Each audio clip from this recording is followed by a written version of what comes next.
A lot about Persian history has been deciphered from ancient epigraphs. For millenniums, the greatest sources of information were inscriptions on durable surfaces. Writing systems developed and people became more interested and creative in writing and epigraphy and calligraphy. And as you'll see in the upcoming feature, the advent of Islam opened a new chapter in calligraphy in Iran. I guess you must be wondering what all these stones are around me. Well, I'll give you a clue. They're from different eras from all over Iran in ancient times, and they have survived today. This art is the world of epigraphy. The epigraphy section in the gardens of Niavaran Palace mainly displays inscriptions from the pre-Islamic era, which goes back more than 2,000 years. Like any other epigraph from the ancient world, these pieces are dated documents that have splendid artistic and cultural value for the country's civilization. کتیبه‌هایی که اینجا هست یه سریشون تصویرنگاری هایی هست که انسان‌های نخستین انجام دادن، بعد دوره‌های مختلف از تاریخ. قدیمی ترین کتیبه‌هایی که در ایران هست کتیبه‌های اورارتویی، ایلامی و آشوری هست. قانوننامه حمورابی در خوزستان در ایران کشف شده و بزرگترین کتیبه دوران باستان کتیبه داریوش هخامنشی در بیستون به 3 زبان. This legendary museum in the capital is split up into 2 main sections. One part contains priceless pieces from the pre-Islamic era, like we saw earlier outdoors. The other part houses beautiful decorative items of Islamic art and calligraphy. So we've just seen what pieces of epigraphy looked like back in the Achaemenid and Sassanid eras.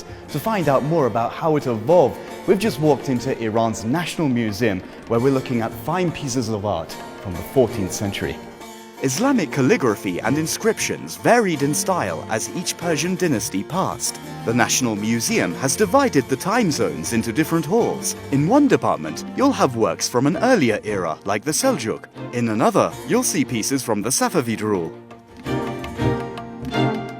در ابتدا خط نه نقطه داشت نه زیر و زبر. همطوری ادامه پیدا کرد تا رسیدیم به حدود اوایل دوره تیموریه که با تلفیق خط نسخ و خط تعلیق یک خط جدید ایجاد کردن و اون همون خط نسخ تعلیق که در واقع نسخ تعلیق خش افتاده به مرور زمان شد نسخ تعلیق.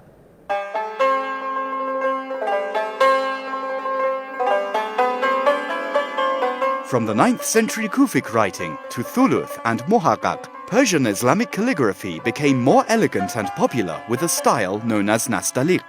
Its attractive letters have deep and curved shapes and are often decorated with flowers and vines in the background.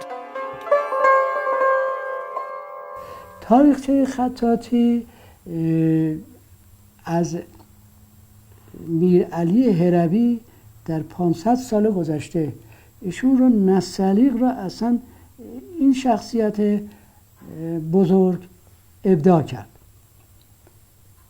یعنی اول خطی که ایرانیان می نوشتن نستعلیق نبود، همون سلس بود، منتها سلس ایرانی نه سلس عرب. I can proudly say that the delicate art of nastaliq inscriptions in Iran has not died out, and Master Ahad Torabi is a prime example. He sits in his room and carefully produces his incredible works, and at the finish, he'll traditionally sign his name.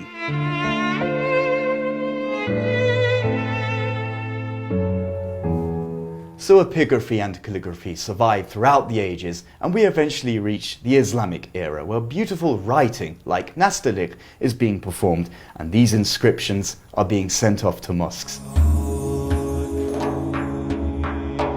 Even a variety of mosques in Tehran happen to host the art of nastaliq inscriptions. The writing is laid out in a sort of decoration around the inside of mosques that are verses of the Holy Quran. And who is it that provides these inscriptions? Master Torabi himself. نحوه کار خطاطی روی کاغذه. کاغذ رو به هر شکلی میتونن اجرا کنن، یا در چوب یا در گچ یا در کاشی.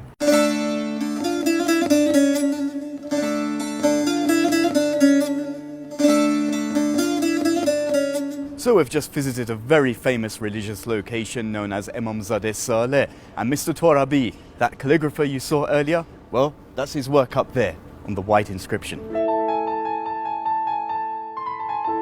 No one can deny the spiritual Islamic feel of the Imamzadeh Saleh in Tajrish, where many people come to pray. What adds to the peacefulness are the pretty verses in Nastaliq calligraphy, a few of which are written by Master Torabi yet again. Well, as you can see, we've had quite an adventure. We've seen the artists from ancient times with their wonderful epigraphy inscriptions, and we've seen the artists of today doing the very same thing. And it's wonderful to see such an art surviving. I'm starting to learn some myself.